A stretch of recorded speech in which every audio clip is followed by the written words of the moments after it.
오늘 보실 하나님의 말씀은 이사야 32장 16절에서 32절입니다. 그때에는 광야에 공평이 자리 잡고 기름진 땅에 의가 머물 것이다. 의의 열매는 평화요, 의의 결실은 영원한 평안과 안전이다. 나의 백성은 평화로운 집에서 살며 안전한 거처 평온히 쉴 수 있는 곳에서 살 것이다.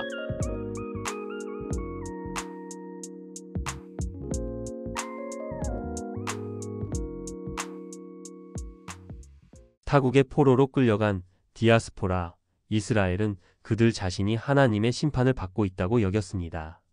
그들은 길고 긴 유배 생활이 끝나는 희년이 도래하기를 간절히 기다렸습니다.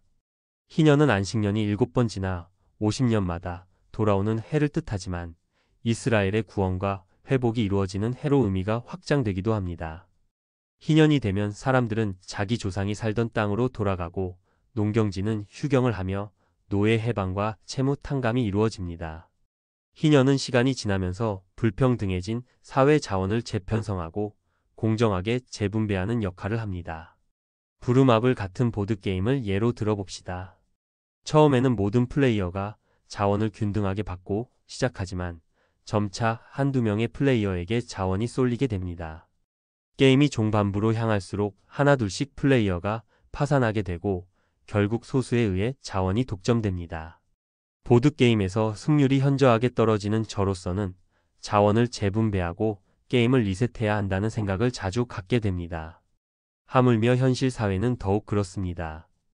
50년이라는 시간은 한 세대가 점유한 사회 자원을 리셋해야 하는 최대한의 주기처럼 느껴집니다. 50년은 인간의 탐욕으로 인해 소수에게 편중된 사회 자원을 재조정해야 하는 유효 기간이 아닐까 생각합니다. 일종의 생애 주기처럼 태동과 성장, 성숙과 쇠퇴의 사이클과 같습니다. 50년 동안 이어져 쇠퇴한 사회의 생명력을 연명치료로 연기해서는 안 됩니다. 7번째 날의 안식일이 하나님 나라를 성경험하는 시간이듯 50년마다 돌아오는 희년도 하나님 나라의 정의로움을 경험하는 창이 됩니다. 희년은 세상이 갱신되고 새로워지는 하나님의 재창조와 같습니다. 희년은 종말에 이루어질 하나님 나라를 미리 맛보는 사회 제도인 것입니다. 가이사의 나라가 좋다고 해서 하나님 나라가 오는 걸 지연시킬 수는 없습니다. 오늘날 부족한 일자리 문제와 불안정한 주거 문제는 청년 세대가 사회에 자리 잡는 데 큰 장애물이 되고 있습니다.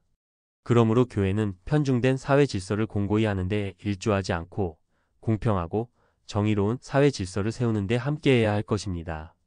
우리는 희년 정신을 어떻게 실천할 수 있을까요? 무엇보다 정의로운 주거권에 대해 함께 고민해 보면 좋겠습니다. 이사야서 말씀처럼 모든 사람이 평화로운 집에 거하며 평온히 쉴 수 있는 곳이 되기를 바라며 말입니다. 사회 제도와 정책으로 희년법을 실행하는 것은 쉽지 않습니다. 교회가 할 수 있는 역할을 넘어서는 일이기도 합니다. 다만 교회가 하나님 나라의 축소판이라고 한다면 교회 안에서도 실행할 수 있는 일이 분명 있을 것입니다. 예전에 우리는 전세 사기 피해자 이철빈 씨의 인터뷰를 함께 본 적이 있습니다. 전세 사기가 임차인의 부주의 때문에 일어난 것이 아니었다는 점을 기억하실 것입니다.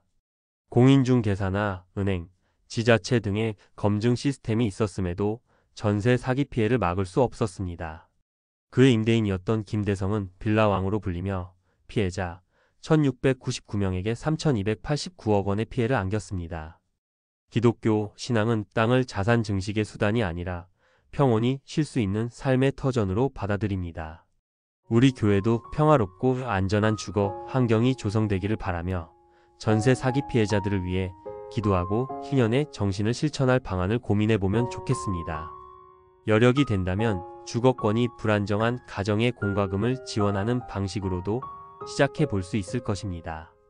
그러기 위해서는 우리에게 더욱 큰 상상력이 필요하고 공동체가 가진 힘도 필요하겠지요. 희년 정신이 각 가정과 일터, 모임, 그리고 교회 안에 뿌리 내리기를 기도합시다.